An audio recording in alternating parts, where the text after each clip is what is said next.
মনে হচ্ছে যেন মাখন, মুখে দিলেই মিলিয়ে যাচ্ছে। একবার খেলে বারবার খেতে ইচ্ছে করবে এই রেসিপি। নিরামিষ দিনে কি রান্না করবে বুঝতে পারছো না, তাহলে অবশ্যই এই রেসিপিটা বানিয়ে দেখো। গরম ভাতের সঙ্গে আর কিচ্ছু লাগবে না। তো এখানে আমি নিয়েছি মুগ আর মসুর ডাল বাটা। তোমরা চাইলে মসুর ডাল বাদ দিয়ে শুধু মুগ ডাল দিয়ে করতে পারো। ডাল বাটার মধ্যে স্বাদ মতো লবণ, হলুদ, লঙ্কা গুঁড়ো, ধনে গুঁড়ো, কিছুটা কালো জিরে আর অল্প একটু চিনি দিয়ে ভালো করে মেখে নিতে হবে। এবার কড়াইতে পরিমাণ মতো সর্ষের তেল গরম করে ডাল বাটা থেকে একটু একটু করে নিয়ে গরম তেলে বড়ার আকারে ছেড়ে দিতে হবে। সবগুলো দেওয়া হয়ে গেলে প্রথমে নিচের দিকটা একটু হয়ে আসবে, তারপর কিন্তু এগুলোকে উল্টে দিতে হবে।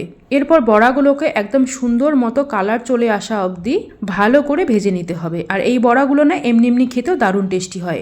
বড়াগুলো ভাজা হয়ে গেলে এগুলোকে তুলে নেব। গতকাল মুসুর ডাল রান্না করার জন্য ভিজিয়ে রেখেছিলাম, তো একটু বেশি হয়ে গেছিল, সেই জন্য না আজকে মুগ ডালের সঙ্গে মুসুর ডালটাকে আমি বেটে নিয়েছি, যাতে করে ডালটা ওয়েস্ট না হয়ে যায়। তো বড়াগুলো ভাজা হয়ে গেলে কড়াইতে আরো কিছুটা তেল দিয়ে দিলাম একটা শুকনো লঙ্কা মাঝখান থেকে ভেঙে, আর দিয়েছি হাফ চামচের থেকে একটু কম কালো জিরে। এরপর ফোড়নটাকে 10 সেকেন্ড মতো ভেজে নিয়ে এরপর দিয়েছি ঝিঙ্গে। এবার ঝিঙ্গেটাকে কিছুক্ষণ ভেজে নেওয়ার পর এরপর দেবো স্বাদ মতো লবণ, হলুদ, লঙ্কা গুঁড়ো আর একটু ধনে গুঁড়ো। এবার মশলাগুলোকে দিয়ে সবজিটাকে কিছুক্ষণ কষিয়ে নিতে হবে। এই ধরো 1 মিনিট মতো কষিয়ে নিয়েছি। এরপর এখানে কিছুটা ঝালবুচে কাঁচা লঙ্কা দিয়ে দিলাম, আর লঙ্কাটা দেওয়ার পরে আরো কিছুক্ষণ কষিয়ে নিতে হবে। সব মিলে প্রায় 3 মিনিট মতো আমি কষিয়ে নিয়েছি সবজিটাকে। এরপর কিন্তু ঢাকনা দিয়ে ঢেকে গ্যাসের আঁচটাকে হাইতে রেখে সবজিটাকে রান্না করে নিয়েছি প্রায় 2 মিনিট মতো। আর ঝিঙ্গে যেহেতু নরম সবজি, খুব তাড়াতাড়ি সেদ্ধ হয়ে যায়, আর ঝিঙ্গে থেকে কিন্তু অনেকটা পরিমাণ জলও বের হয়। দেখতেই পাচ্ছ ঝিঙ্গে থেকে কতটা জল ছেড়েছে। তো এখন কিন্তু ঢাকনাটা খুলে সবজিটাকে আরো কিছুক্ষণ ভালো মতো কষিয়ে নিয়েছি। এরপর এখানে ডালের বড়াগুলোকে দিয়ে দিলাম। বড়া দেওয়ার পর একটুখানি ভালোভাবে কষিয়ে নিতে হবে। বিশ্বাস করো, নিরামিষ দিনে যদি এই রান্নাটা একবার বানিয়ে খাও, তাহলে মাছ মাংসের কথা মাথায় আসবে না।